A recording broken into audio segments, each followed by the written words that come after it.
Last year, this country minted about 1,200 new millionaires a day, every day, weekends included, and across roughly that same stretch, the wealth of the median American adult fell by about a fifth. Both of those things are true. Both of them came out of the same report. So somewhere out there is a scoreboard showing the biggest numbers in recorded history, hanging over a stadium that keeps getting emptier. Before you ask whether you're on track, you should probably ask which clock is timing you, because there are two of them running in your life right now, and you have only ever been shown one. Three people today: an electrician who's tired, a dental hygienist who turned down a wedding, and a software developer who makes more than double the electrician and can't tell you where any of it went. One retires with the most, one retires with the least, and the order will irritate you, because it has almost nothing to do with what any of them earned. My name is Nick, and I have spent an unreasonable share of my adult life staring at net worth percentile tables the way other people stare at fantasy football standings. If you've ever read a headline about record wealth, looked at your own account, and felt like you were reading a dispatch from a foreign country, hit subscribe and leave a like. Because today we're going to work out what on track actually means in 2026 and whether that track goes anywhere near where you've been told it goes. Let's define the term, because on track is doing a lot of quiet work in that title. On track implies a track. A track implies a distance, a destination, and a clock. Here's the part nobody explains. There are two clocks on the wall behind you, and you've only ever been handed the first one. The first clock is compounding. It runs on years, it works for you, and it's insultingly slow at the beginning and supernatural at the end. That's the one every finance channel shows you, green line up and to the right. The second clock doesn't tick. It just quietly raises the price of the thing you're saving for the entire time you're saving for it.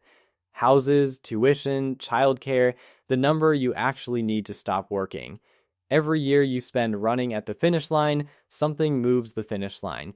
You don't win this by running faster, you win it by making your first clock outrun your second one.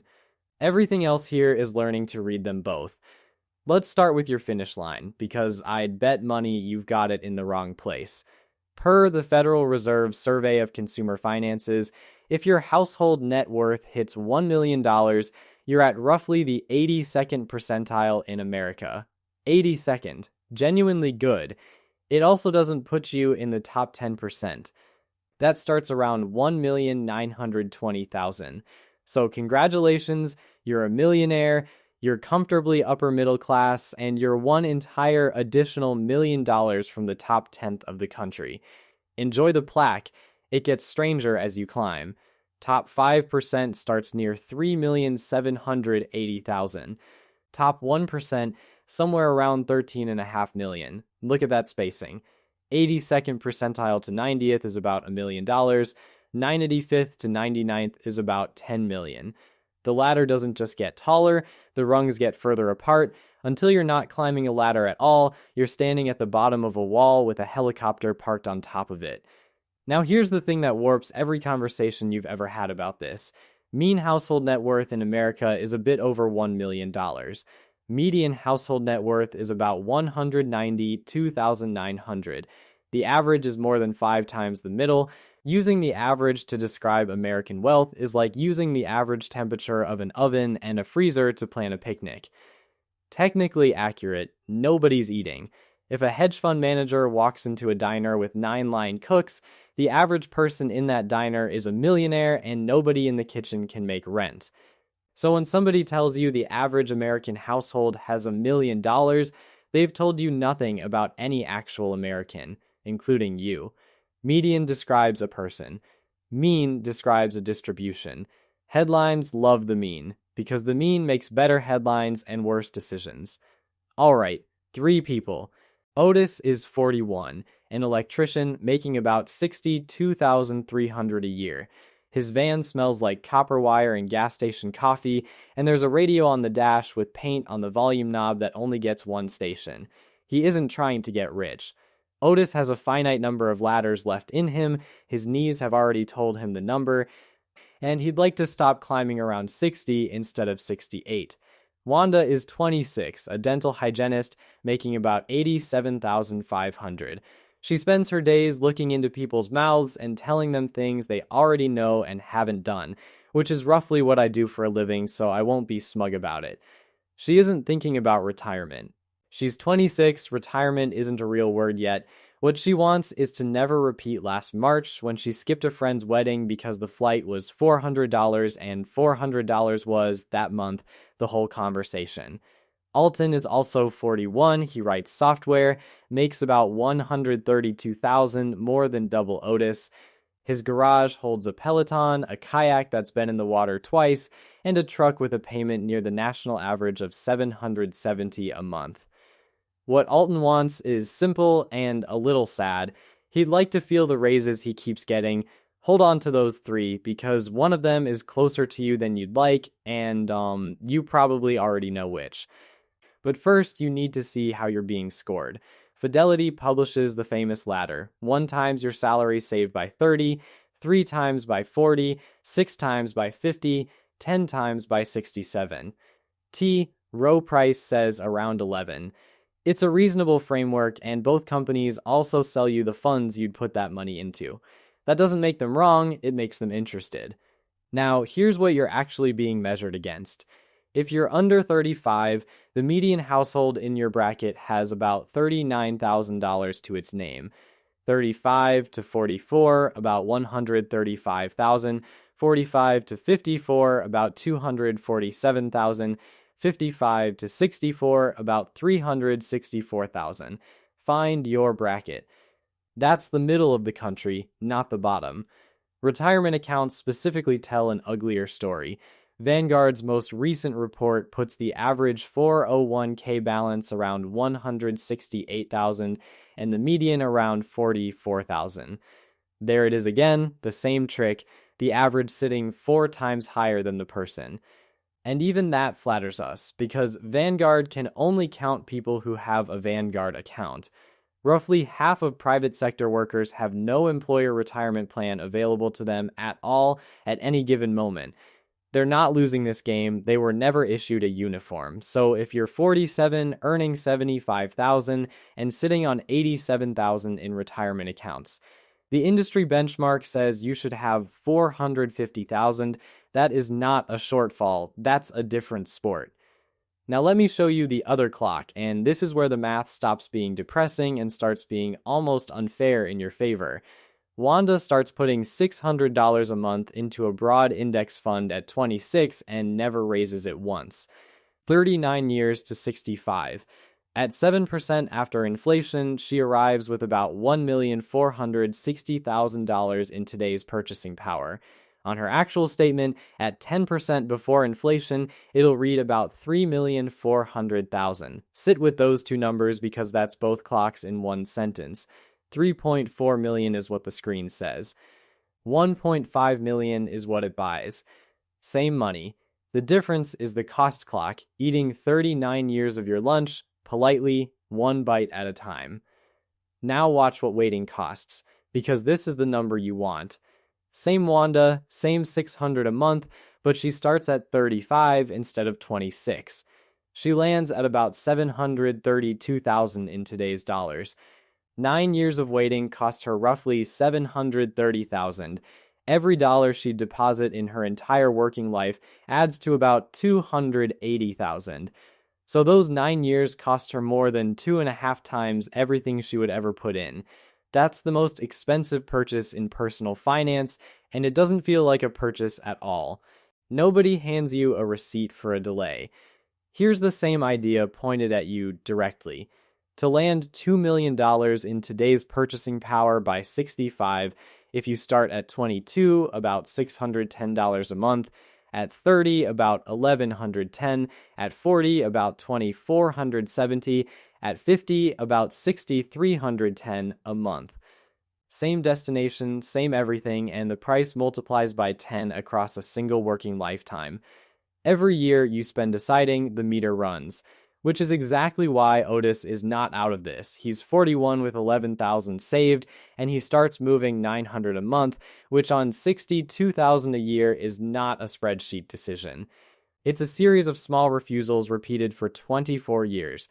He arrives at about 728,000 in today's dollars, a hair under 1,200,000 on the statement, which, for a man who wanted to stop climbing ladders at 60, is the ladder problem solved, and Alton, on double the income, puts in 300 a month and lands around 437,000. Now, before you decide Alton is the villain of this video, I want you to actually watch what happened to him, because it happens to almost everyone who gets a raise. His income went up about 30,000 over 6 years. Great news. But the raise arrived the same year the second kid did, and childcare in his metro runs north of 13,000 a year per child. The bigger house carried a payment $1,100 higher. The truck replaced a car that died. Every one of those was a defensible decision made by a reasonable adult, and by the time they'd cleared, the raise had been spent before it ever hit his account. He never got to feel it. That's not a character flaw. That's arithmetic wearing a disguise. There's your payoff, and it's the reason I told you the order would irritate you. Twice the paycheck, and Alton finishes with about 60% of what the electrician finishes with.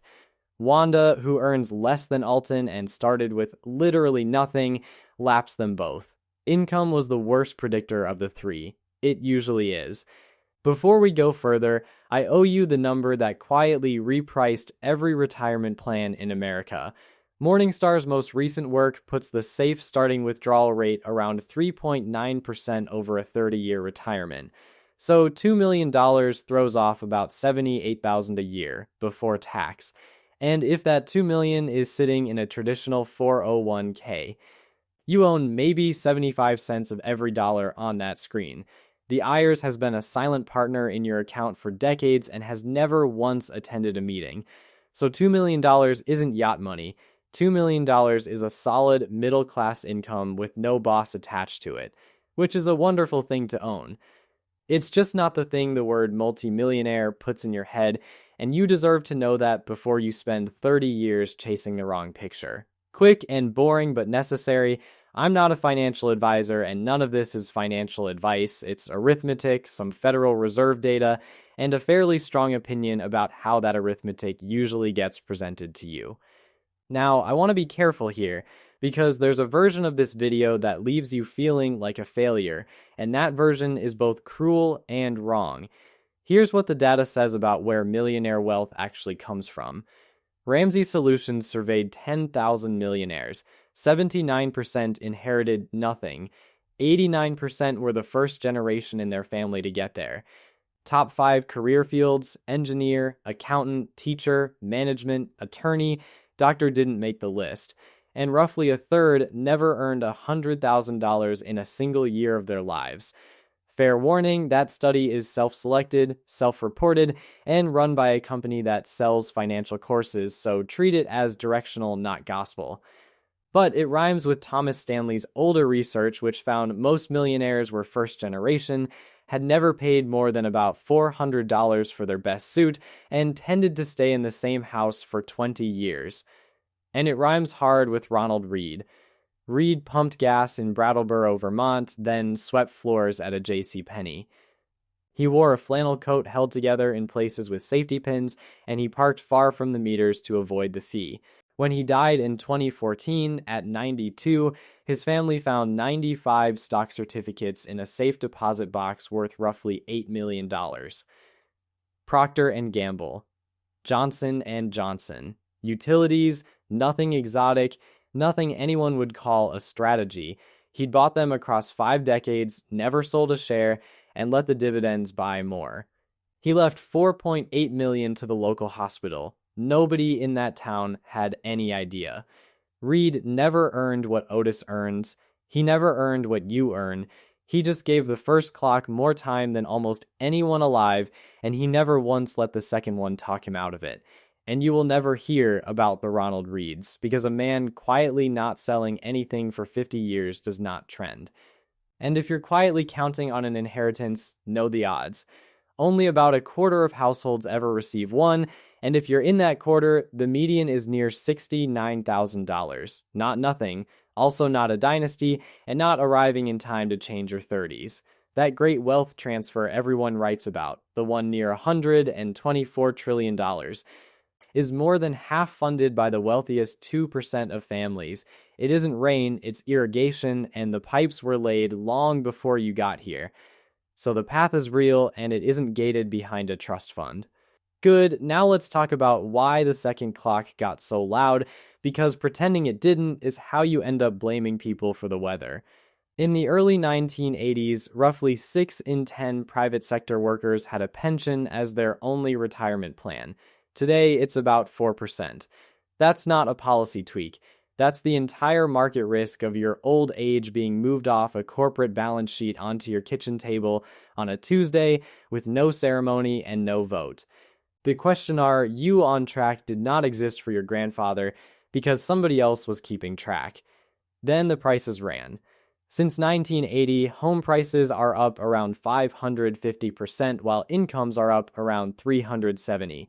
Tuition has compounded at nearly 6% a year against general inflation near 3%, and childcare averages over $13,000 a year nationally, which, if you have 2 kids, is a second rent payment that also gives you a cold in February. And here's the number that ends the argument. Real median wages are up about 29% since 1979, not per year. Total across 45 years. Over that same window, stocks compounded 8 to 9% a year after inflation. Put those side by side. The assets you have to buy have been sprinting, the wages you buy them with have been walking. It shows up in who owns what. Since 1989, every wealth group below the top 1% has lost ground, and the group that lost most wasn't the bottom.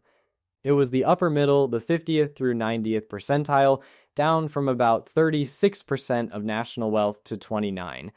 Their wealth was in houses, the tops was in equities. Equities won, and underneath all of it, the Federal Reserve finds that 37% of American adults could not cover a $400 emergency with cash on hand. That's the floor of this pyramid. Compounding requires surplus. You cannot compound a shortfall, and no quantity of discipline turns a negative number into a portfolio. So if you're sitting there at 43, running these numbers, and feeling like you missed a train nobody told you about, hear me clearly. You didn't fail the test. The test got redesigned in the middle of your career, and nobody sent the memo. Otis isn't behind because Otis is lazy.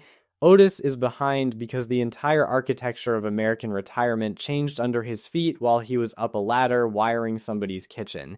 If that lands for you and you'd rather do this thinking alongside people running the same math on their own lives, that's basically why we built a school community.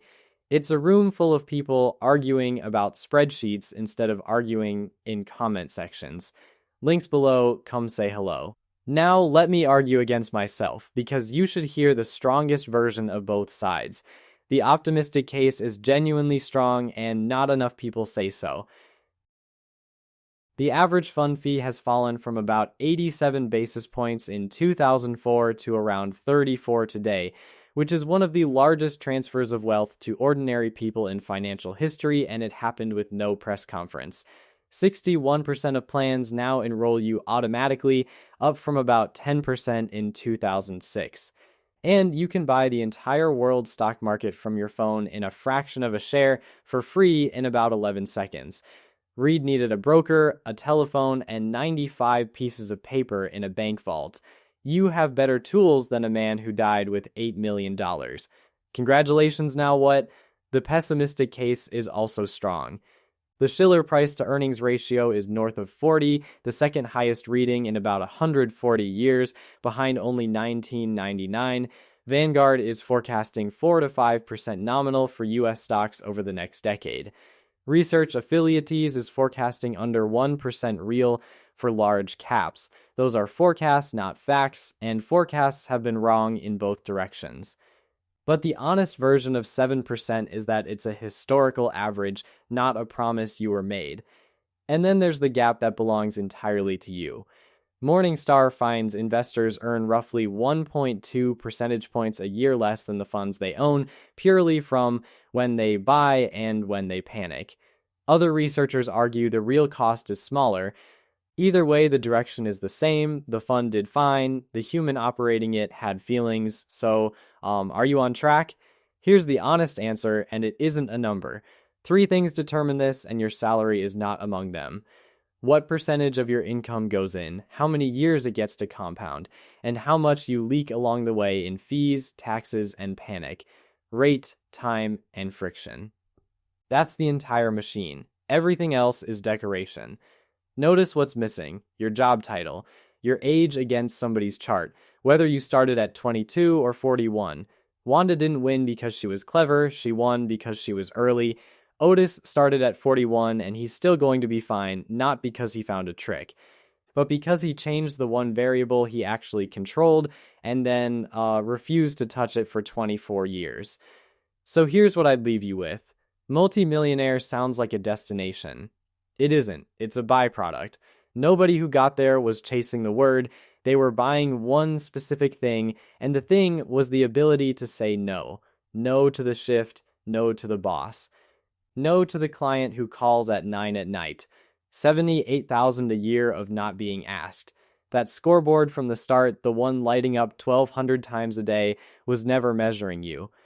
Yours reads differently. Yours reads, how many months could you stop right now, today, before something breaks? For most people, that number is under 1. Getting it to 3 will change your life more than getting it to 2 million ever will, and unlike 2 million, you can start on it this month. So don't ask whether you're a millionaire yet. Ask which clock is winning. And then go make it the other one.